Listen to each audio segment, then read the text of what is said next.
Good morning, students. Welcome back to my YouTube channel Science Fantasy. We are going to start our next topic of solution. In our last topic of solution, we're doing about the Henry law and applications of Henry law. In this lecture, we discuss about the vapor pressure of liquid solution and Raoult's law. Okay हमने पहले lecture में जो पढ़ा था उसमें हमने पढ़ा था कि जो गैसेस का सोल्यूशन है वो लिक्विड में ओके गैसेस जो होती हैं वो एज अ सल्यूट एक्ट करती थी और जो लिक्विड्स थे वो एज अ सॉल्वेंट। तो यहाँ पे हम जो है लिक्विड सॉल्यूशंस की बात करेंगे। लिक्विड सॉल्यूशंस वो होते हैं इसमें सॉलिड लिक्विड गैस जो है आपके सल्यूट होते हैं और जो लिक्विड होता है वो आपका क्या होता है, सॉल्वेंट होता है। तो यहाँ पे हम वेपर प्रेशर और लिक्विड सॉल्यूशंस की भी बात करेंगे और साथ में करेंगे हम राउट्स लॉ। सबसे पहले आपको पता होना चाहिए what is the vapour pressure. Vapour pressure क्या होता है ये मैंने आपको पहले भी करवा रखा है, आपने 11th क्लास में चैप्टर 5 स्टेट ऑफ मैटर में बहुत डिटेल में किया हुआ वेपर प्रेशर। फिर भी एक बार आपको स्टार्ट करेंगे। यहाँ पे वेपर प्रेशर करने के लिए आपको सबसे पहले पता होना चाहिए कि वेपर्स होते क्या हैं। आपको पता है कि आपने पहले क्या किया था कि जो गैस है और जो वेपर है, गैस और वेपर में आपने डिफरेंस किया हुआ था। What is gas? Gases are the substance which is present in the gaseous state at room temperature। कि गैसेस वो सब्सटेंस होते हैं कि जो रूम टेम्परेचर पे भी गैस फॉर्म में ही एग्जिस्ट करते हैं। For example O2, N2, okay, CO2, these are gases because at room temperature they present in the gaseous state, but vapors are different. Usually vapors are in liquid form at room temperature. They converted into the gaseous state on giving heat. Vapours एक ऐसे state होती है जो room temperature पे liquid form में होती है। For example जो आपका वाटर होता है वो लिक्विड फॉर्म में है रूम टेम्परेचर पे। जब आप उसको हीट करते हो, हीट करने के बाद वो गैशियस स्टेट में जाता है। तो जो वाटर होता है उसके जो गैशियस फॉर्म में जाते हैं उसको हम वेपर बोलेंगे। यू से water vapour, can't say water gas, वो एक अलग कंसेप्ट हो जाता है। तो ये आपको हमने वाटर और आपने जो है गैस और वेपर में क्या किया, डिफरेंस किया। स्टूडेंट्स, इनिशियली अगर मैं कोई लिक्विड लेती हूँ और उसको क्या करती हूँ, हीट करती हूँ, तो वो किस में कन्वर्ट हो जाता है, गैस में, या फिर किस में कन्वर्ट हो जाता है जिसको आप कह लो वेपर में। यहाँ पे जो प्रोसेस होती है उसको हम क्या कहते हैं, vaporisation. This process is known as the vaporisation. लेकिन अगर आपका जो कंटेनर होगा, मेरा जो कंटेनर है वो कंटेनर क्या है, एक क्लोज कंटेनर है। क्लोज कंटेनर का मतलब उसको मैंने ऊपर से क्या कर रखा है, कवर कर रखा है। अगर इस कंटेनर को मैंने ऊपर से कवर कर रखा है और मैंने यहाँ पे क्या किया, लिक्विड फिल किया एंड बिलो साइड से मैं यहाँ पे हीट प्रोवाइड करूँगी, तो जो मॉलिक्यूल होंगे वो किस में कन्वर्ट हो जाएंगे, वेपर में कन्वर्ट होंगे। ये प्रोसेस क्या हुई, vaporisation.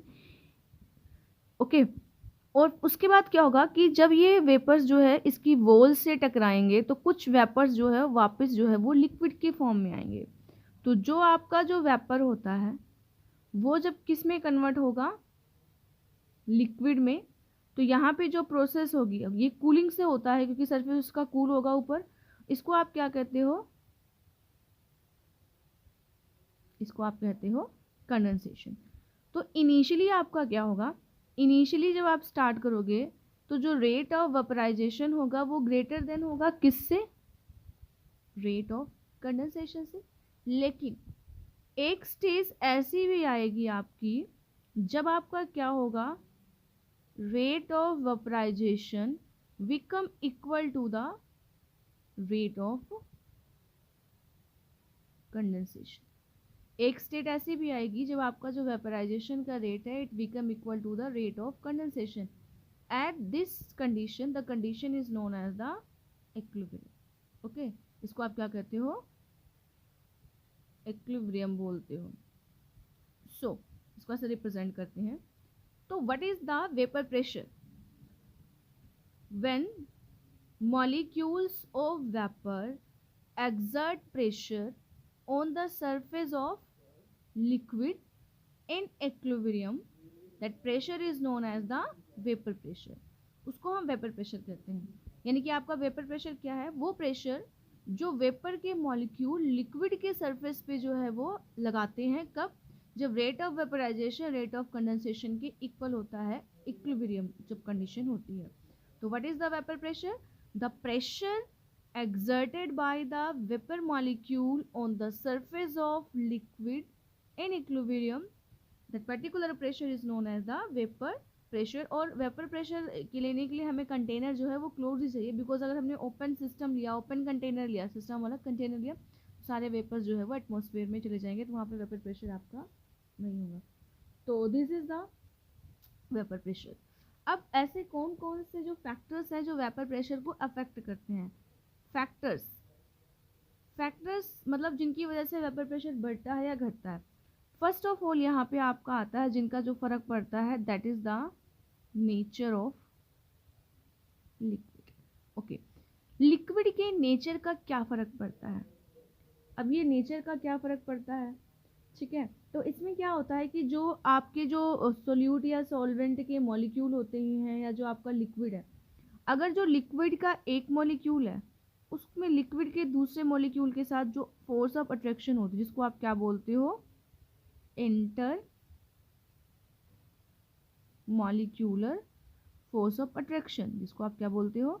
Inter molecular force of attraction. अगर ये inter molecular force of attraction क्या होगी? हाई होगी। फर्स्ट कंडीशन तो ये हो गई कि अगर ये हाई होगी तो जो लिक्विड होंगे वो इजीली वेपर में कन्वर्ट नहीं होंगे, और जो वेपर प्रेशर होगा वो क्या हो जाएगा? लो। वेपर प्रेशर क्या हो जाएगा? लो। लेकिन सेकेंड कंडीशन ये भी हो सकती है कि इन मॉलिक्यूल के बीच में जो inter molecular force of attraction है वो क्या है? बहुत ज़्यादा लो है। अगर लो है तो हीट करने पे इजीली वो ब्रेक कर जाएगी और मॉलिक्यूल क्या होंगे? इजीली वेपर में कन्वर्ट होंगे। तो उस कंडीशन में जो वेपर प्रेशर होगा वो क्या होगा? आपका हाई होगा।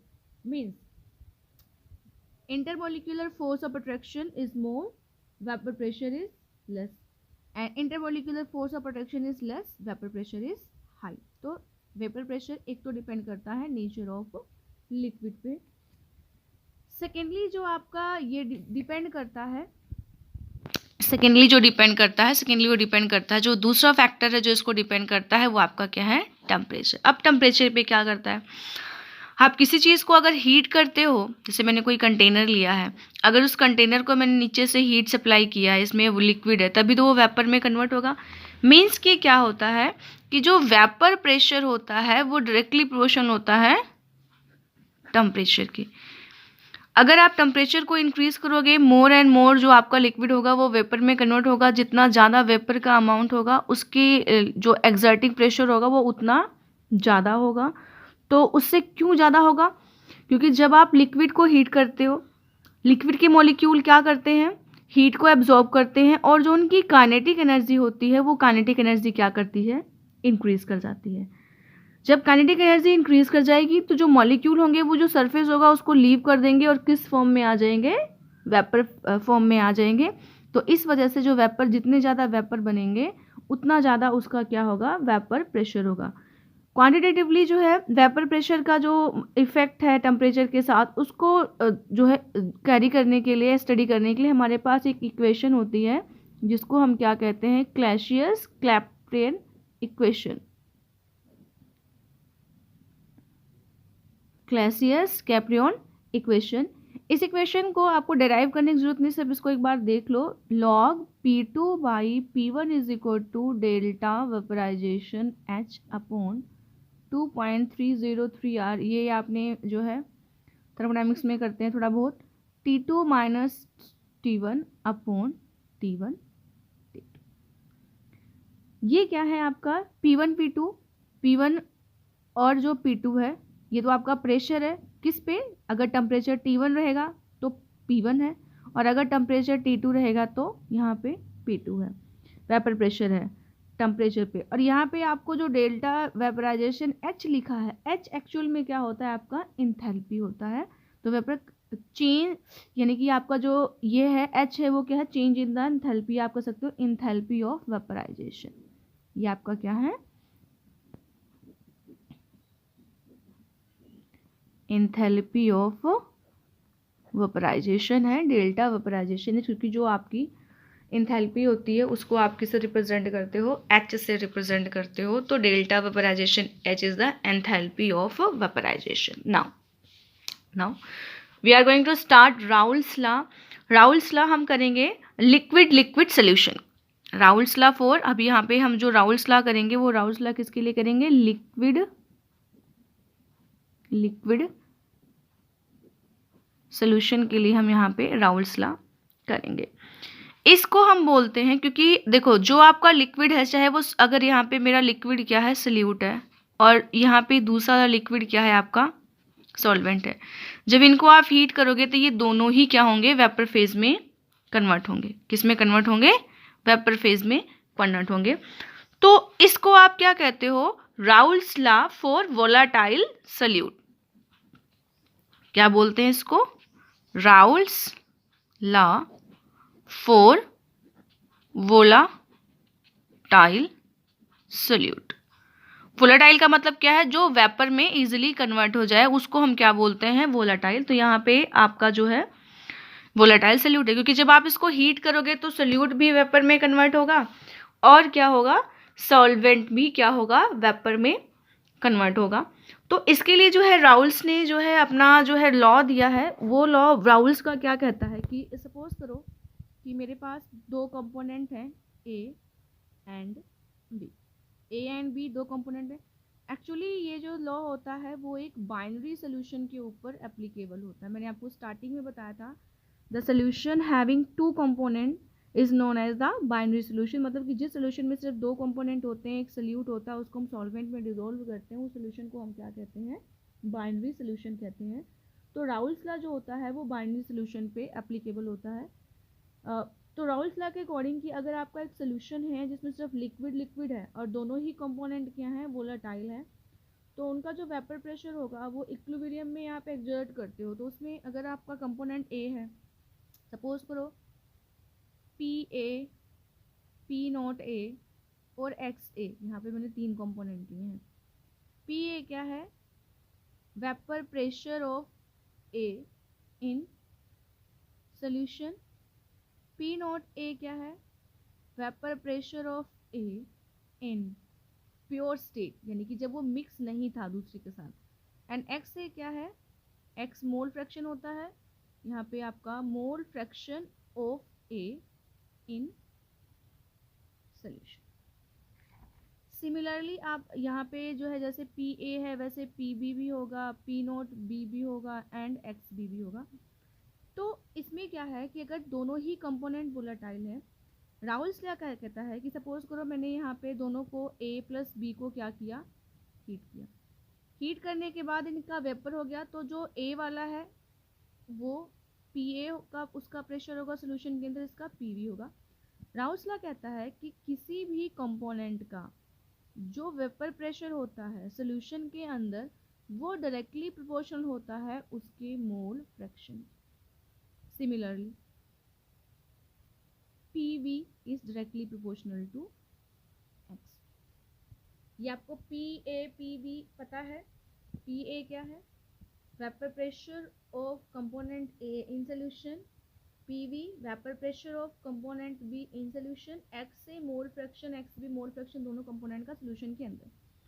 जब यहाँ से प्रोपोर्शनैलिटी का सिंबल हटता है तो PA is equal to P not A XA and PV is equal to P not B XB। ये P नॉट A और P नॉट B क्या है, इन्हीं का कंपोनेंट का A और B का वेपर प्रेशर है, लेकिन किस में, प्योर स्टेट में, जब वो अलग थे। ये कांस्टेंट होता है, इसलिए यहाँ पे ये एज ए प्रोपोर्शनैलिटी कांस्टेंट हमने इसको यहाँ पे क्या किया है, यूज़ किया हुआ है। तो जो आपका डॉल्टन्स का लॉ पार्शियल प्रेशर है, डॉल्टन्स लॉ पार्शियल प्रेशर आप सभी ने जो है वो किया हुआ है, कहाँ पे किया हुआ है, 11th क्लास में स्टेट ऑफ मैटर में। Dalton's law of partial pressure किया हुआ है कि अगर किसी भी कंपोनेंट में आप एक से ज़्यादा जो है, जो टोटल प्रेशर होता है सिस्टम का, वो क्या होता है, उसमें जितने भी कंपोनेंट होते हैं उनके पार्शियल प्रेशर का जो होता है वो सम टोटल होता है। तो सपोज करो अगर जो सिस्टम है उसका टोटल प्रेशर कितना है, P हो गया, तो इसका क्या होगा, PA plus PB, PA plus PB। अब यहाँ पे आपका पी ए की वैल्यू जो है और यहाँ पे जो पी बी की वैल्यू है, सपोज करो मैंने इस इक्वेशन को इक्वेशन नंबर 1 ले लिया, ये टोटल इक्वेशन 1 होगी, इस इक्वेशन को क्या कर लिया, इक्वेशन नंबर 2 ले लिया। तो मैं इक्वेशन 1 की जो वैल्यूज़ है वो इक्वेशन 2 में पुट करूँगी, तो क्या हो जाएगा, P is equal to P not A X A plus P not B X B. ये चीज़ मैंने यहाँ पे क्या किया है, ले लिया है।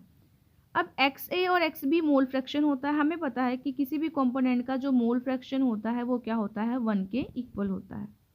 ये क्या होता है, 1 के इक्वल होता है। ये मैंने आपको जब कंसंट्रेशन टर्म करवाई हुई थी वहाँ पे बताया हुआ था।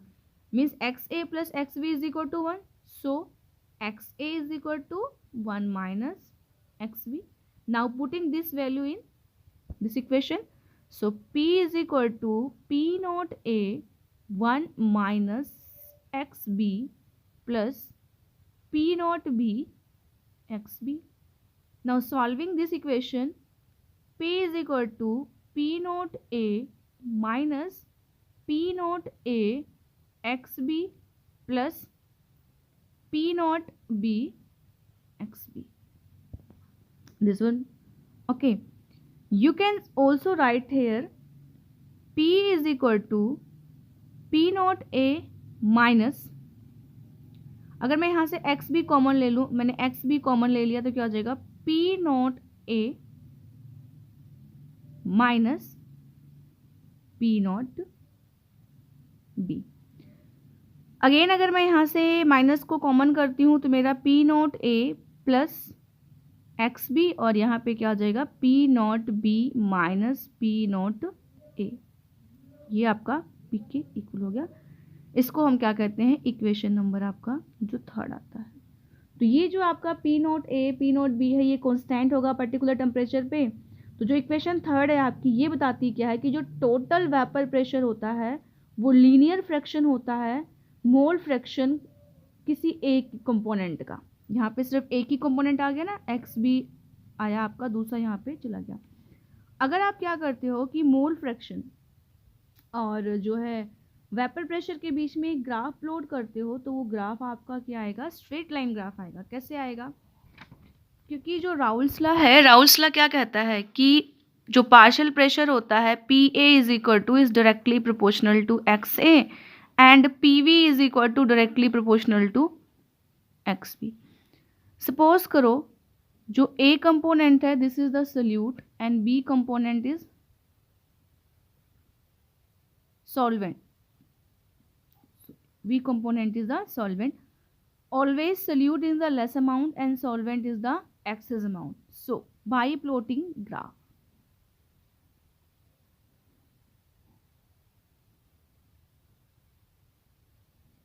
here we are taking mole fraction and this one is vapor pressure. This one is the vapor pressure. So suppose XA is and by so XB क्या होगा, यहाँ पे 0 होगा क्योंकि एक्स ए की कंपोनेंट टोटल 1 होगा, दूसरा 0 होगा। अगर मैं XA का ग्राफ प्लॉट करूँगी तो जो ग्राफ आता है वो क्या आता है, एक स्ट्रेट लाइन ग्राफ है। क्या आएगा, स्ट्रेट लाइन ग्राफ। ओके, ऐसे ही अगर मैं यहाँ पे एक्स बी लूँगी तो ये अगर 1 होएगा तो एक्स ए क्या होगा, 0, क्योंकि वो डायरेक्टली प्रोपोर्शनल है। तो ग्राफ अगेन क्या आएगा, स्ट्रेट लाइन आएगा। अब ये यहाँ पे आपका क्या हो गया, पी नॉट ए और ये क्या हो गया, पी नॉट बी। इनको आपस में अगर आप ऐसे मिला देते हो तो ये क्या है आपका, पी है total P A plus P B. ये वाला क्या है आपका, क्योंकि यहाँ पे एक्स बी 0 है, मीन्स ये एक्स बी के लिए है, ओरिजिन पे 0 आ रहा है, यानी कि ये आपका P B is equal to P not B X B और ये वाला आपका P A is equal to P not A X B. तो ये इसलिए स्ट्रेट लाइन आता है बिकॉज जो आपका ये पार्शियल प्रेशर होता है किसी भी कंपोनेंट का वो उस कंपोनेंट के मोल फ्रैक्शन के क्या होता है, डायरेक्टली प्रोपोर्शनल होता है। तो इस तरह से यहाँ पे जो ग्राफ आएगा वो ग्राफ भी आपका क्या आएगा, स्ट्रेट लाइन जो है वो ग्राफ आपका यहाँ पे आता है। तो ये आपका जो है राउल्स लॉ है, जो है आपका राउल्स लॉ जो है वो किस चीज़ के लिए है, वोलाटाइल सोल्यूट के लिए। Raoul's law for volatile solute. अब हम सेकंड करेंगे, second Raoul's law for non volatile solute. Second आपका क्या होगा, राउल्स लॉ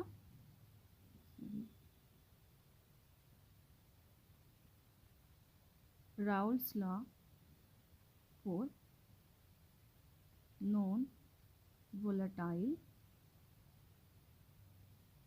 सॉल्यूट। ये नॉन वोलाटाइल सॉल्यूट का क्या मतलब हुआ कि सॉलिड इन लिक्विड।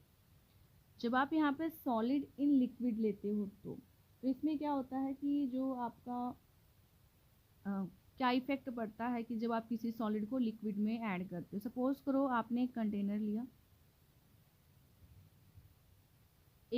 लिया, लेट्स सपोज कि जो मेरा दो कंपोनेंट है ए और बी, जो ए है वो मैंने क्या ले लिया, सोल्यूट ले लिया, और जो बी है वो मैंने क्या ले लिया, सॉल्वेंट ले लिया। या आप कुछ भी ले लो, कोई फ़र्क नहीं पड़ता इससे, इसको सॉल्वेंट ले लो, उसको सोल्यूट। यहाँ पे हमने प्योर सॉल्वेंट लिया।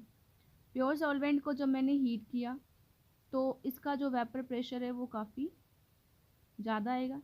लेकिन अगर मैंने इसके अंदर कुछ सॉलिड सोल्यूट ऐड कर दिए तो सॉलिड सोल्यूट क्या करेंगे, कुछ एरिया जो है वो कवर करेंगे, और हीट करने पे जो सॉलिड सोल्यूट होंगे वो खुद भी वेपर में कन्वर्ट नहीं होंगे, नॉन वोलेटाइल हैं। और दूसरा क्या करेंगे कि जो सरफेस एरिया वो सॉल्वेंट के ऊपर जो है कवर करेंगे, वहाँ के लिक्विड को भी वो वेपर में कन्वर्ट नहीं करने देंगे। तो आप कह सकते हो कि जो नॉन वोलेटाइल सोल्यूट होता है, नॉन वोलेटाइल सोल्यूट के केस में जो vapour pressure of pure solvent is greater than vapour pressure of solution. जो प्योर सॉल्वेंट का वेपर प्रेशर होता है वो ज़्यादा होता है as compare to solution, because जो आप जो वहाँ पे सॉलिड सोल्यूट ऐड करते हो वो सोल्यूट जो है वो वेपर प्रेशर को डिक्रीज करते हैं, बिकॉज सोल्यूट आपके क्या होते हैं, नॉन वोलाटाइल, वो वेपर में कन्वर्ट नहीं होते। तो जब यहाँ पे आप राउल्स लॉ करोगे, सपोज करो कि मेरा जो पी ए है वो जो है सॉल्वेंट लिया मैंने, यहाँ पे ए जो कंपोनेंट लिया वो क्या ले लिया, यहाँ पे मैंने सॉल्वेंट ले लिया। अगर ए कंपोनेंट सॉल्वेंट ले लिया, उसका जो पार्शियल प्रेशर है वो पी ए है, तो यहाँ पे क्या होगा, P A is directly proportional to X A. क्योंकि अब यहाँ पे हम बी वाला कंपोनेंट, जो अगर मैं आपका बी कंपोनेंट है वो सोल्यूट लेती हूँ तो वो यहाँ पे तो वेपर में कन्वर्ट नहीं होगा, बिकॉज सोल्यूट क्या है, नॉन वोलाटाइल।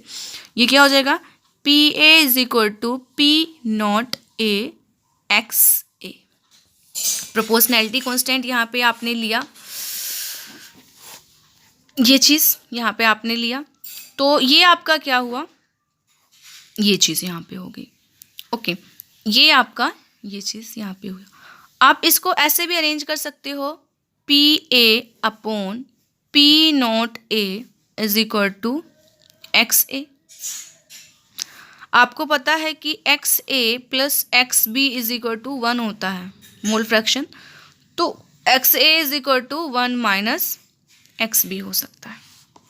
मैं इसको दो तरीके से ड्राइव करना आपको बताऊंगी। फर्स्ट तरीका तो ये हुआ, तो आप कर दो इसको P A upon P naught A is equal to 1 minus X B.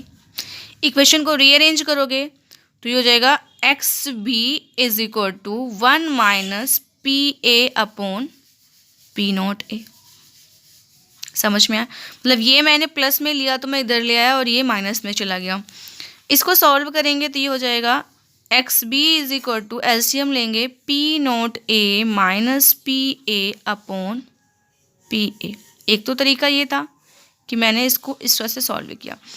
दूसरा तरीका ये था, सेकेंड मेथड आपका ये था कि आपका ये वैल्यू आ गया P A upon P naught A is equal to X A. अब आप क्या करो, subtracting both side from 1, subtracting both side from 1, तो 1 minus P A upon P naught A is equal to 1 minus X A. LCM लोगे again, P naught A upon P A upon P naught A, और ये 1 minus X ए क्या आ जाता है, x B. तो again आपका यही इक्वेशन आ गया, जो यहाँ पे आपका आया है। तो इसमें पी नॉट ए और पी ए क्या है, lowering in the vapour pressure. Lowering in the vapour pressure क्या है, आपको मैंने बताया था कि जो पी नॉट ए है वो क्या है, प्योर सॉल्वेंट का वेपर प्रेशर है, प्योर सॉल्वेंट वेपर प्रेशर। और पी ए क्या है, vapour pressure of solvent in solution. तो अभी हमने स्टार्टिंग में किया था कि जो वेपर प्रेशर होता है प्योर सॉल्वेंट का वो ग्रेटर देन होता है vapour pressure of solution in case of non volatile solute. तो इसलिए वहाँ से लोअरिंग कितना कम हुआ, तो ये lowering in the vapour pressure. लेकिन अगर इसको आप पी नॉट ए से डिवाइड कर देते हो, इसके रिफरेंस में कर रहे हो, तो this is known as the relative lowering of the vapour pressure. तो इसको आप कह सकते हो the relative lowering of vapour pressure of a solution containing a non-volatile solute is equal to the mole fraction of solute in solution, is equal to the mole fraction of solute in solution। तो ये आपका, ये चीज़ आपका यहाँ पे हमने किया। Now our next topic is the Raoult's law is a special case of Henry law। जो राउल्स लॉ है एक स्पेशल केस है, एक हेनरी लॉ का स्पेशल केस है यहाँ पे। वैसे आप यहाँ पे देखो तो जो आपका पीछे आपने किया तो उसमें ग्राफ स्ट्रेट लाइन ही आएगा। Raoult's law is a special case of, Raoult's law क्या कहता है कि P A is directly proportional to X A, and Henry law भी कहता है कि P A is directly proportional to X A. सिर्फ इसमें क्या है कि जब आप P A is equal to लिखते हो तो क्या लिखते हो, P not A X A, और हेनरी लॉ में क्या लिखते हो, P A is equal to K H X A. बाकी तो सारा क्या है आपका सिमिलर होता है। अगर दोनों इक्वेशन को आप कंपेयर करते हो, राउल्स लॉ को और हेनरी लॉ को, तो आप देख सकते हो कि जो पार्शियल प्रेशर होता है वोलेटाइल कंपोनेंट का, पार्शियल प्रेशर होता है वोलेटाइल कंपोनेंट का, जो वोलेटाइल होगा उसी को लिया हमने। यहाँ पे वोलेटाइल कंपोनेंट आपका लिक्विड भी हो सकता है, यहाँ पे तो गैसेस की बात करी हुई है। वो डायरेक्टली प्रोपोर्शनल होता है उसी कंपोनेंट के मोल फ्रैक्शन में सोल्यूशन के इक्वल। सिर्फ जो राउल्स लॉ है वो हेनरी लॉ से कहाँ डिफर है, इस कांस्टेंट पे, यहाँ पे कांस्टेंट पे। यहाँ पे जो आपका कांस्टेंट है वो क्या है, पी नॉट ए है, और यहाँ पे जो कांस्टेंट है वो क्या है, के एच है। तो यू कैन से कि Raoult's law become special case of the Henry law. तो इस केस में क्या हो जाता है कि जो पी नॉट ए होता है बिकम इक्वल टू द के H Henry law constant.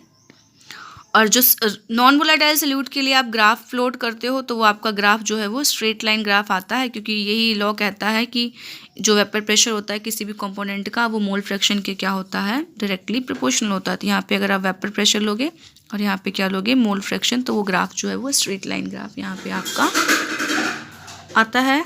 This is all about the Raoult's law. हमने दो तरह का यहाँ पे किया, Raoul's law for volatile solute and Raoul's law for non volatile solute. Next lecture में हम इससे आगे के टॉपिक को डिस्कस करेंगे।